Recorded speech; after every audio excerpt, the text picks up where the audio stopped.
নমস্কার। আমি আজকে একটা মানে ভাত ফ্রাই করব, রাইস ফ্রাই করব। তো তার জন্য আমি একটা মশলা বানাচ্ছি। এই যে আমি 1 চামচ কলাইটার মানে উড়দ ডাল, আর 1 চামচ ছোলার ডাল, আর 2টো লঙ্কা ভেজে নিচ্ছি। আর নিয়েছি আমি এখানে সাদা তিল, আর বাদাম। আগে আমি এই মশলাগুলো ভালো করে ভেজে, সাদা তিলটা এটার সাথে ভেজে গুঁড়ো করে নেব। তারপরে আমি তেলে দেব এই বাদাম, একটু সর্ষে, একটু বাদাম, এই কারি পাতা দিয়ে তারপরে ভাতটা, এই যে আমি এখানে গোবিন্দভোগ চালের ভাত বানিয়ে রেখেছি।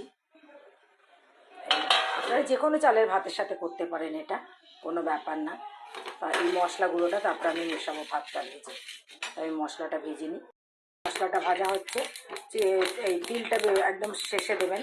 আগে ডালটা আর লঙ্কাগুলো ভেজে নেবেন, 2 রকমের ডাল আর লঙ্কা, কলাই ডাল আর ছোলার ডাল। এবার তিলটা যখন এখন ফুটতে শুরু করবে, এখন আমরা নামিয়ে নেব। হয়ে গেছে আমাদের মশলা ফ্রাই, আমরা নামিয়ে নিচ্ছি। এটার মধ্যে আমরা একটা গোলমরিচ গুঁড়ো মেশাবো। আপনাদের কাছে যদি গোটা গোলমরিচ থাকে, তাহলে সেই গোলমরিচ আপনারা এটার সাথে ভেজে পিষতে পারেন। এবার এই মশলাটা বানিয়ে আপনারা অনেক দিন রেখে দিতে পারবেন। এটার সাথে আপনারা আর একটা জিনিস মেশাবেন, শুকনো নারকেল। তো আমার কাছে কাঁচা নারকেল আছে, আমি কাঁচা নারকেল গ্রেট করে দিয়ে দেবো। শুকনো নারকেলটা দিলে অনেক দিন রাখা যাবে, কাঁচা নারকেল দিলে বেশি দিন রাখা যাবে না। মশলাটা আমি আধ ভাঙা করে নিয়েছি, দরদরা, হিন্দিতে যেটাকে দরদরা বলে, বাংলায় আধ ভাঙা। আচ্ছা, আপনারা যদি শুকনো নারকেল ব্যবহার করেন, তাহলে এইটার সাথে ভেজে, মশলার সাথে ভেজে এরকম করে গুঁড়ো করে নেবেন। আর কাঁচা নারকেল হলে সেটাকে আর আপনারা ভাজবেন না, তাহলে আপনারা বেশি দিন স্টোর করতে পারবেন না। এবার আমি কড়াই বসিয়ে, কড়াইয়ে তেল দেবো। তেলে আমি প্রথমে সর্ষে ফোড়ন দেবো, তারপরে এই বাদামটা দেবো, কারি পাতা দেবো, তারপরে আমি ভাতটা ভাজবো। যে আমি তেলে সর্ষে ফোড়ন দিয়ে, কারি পাতা দিয়ে বাদামটা ভাজছি।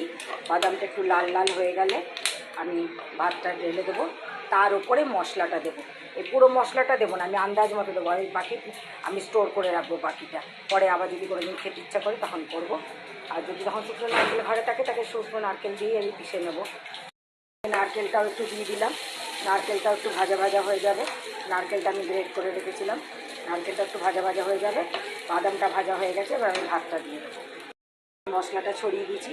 ভাতটা যখন ভাজবেন, তখন ভাতটা না আপনারা কম আঁচটাকে কম করে দেবেন। তখন ভাতটা যখন ভাজবেন, আমার এতটা মশলা ছিল, আমি এতটা দিলাম, মানে আমার যতটা মশলা ছিল অর্ধেকটা রেখেছি। দেখি আমি নেড়ে যদি মশলা একটুখানি খেয়ে দেবো, মশলা আরও লাগলে আর একটু দেবো। ভাতে মশলা মিশিয়ে দিয়েছি, বেশ মুখে একটা দানা দানা ঠেকছে, খুব ভালো লাগছে খেতে, খুব সুন্দর টেস্ট হয়েছে। এতটা মশলা আমি বাঁচিয়ে রেখেছি, যেটাকে আমি স্টোর করে রাখবো। ফ্রিজে স্টোর করার দরকার নেই, যেহেতু সব শুকনো ফ্রাই করে পিষেছি, যেন বাইরেই রাখতে পারবেন।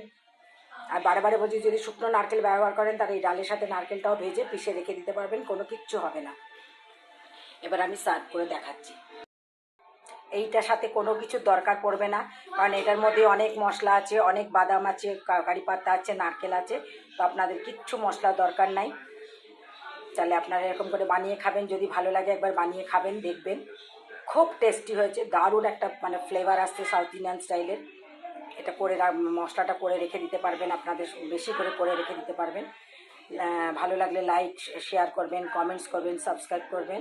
আসি তাহলে, নমস্কার।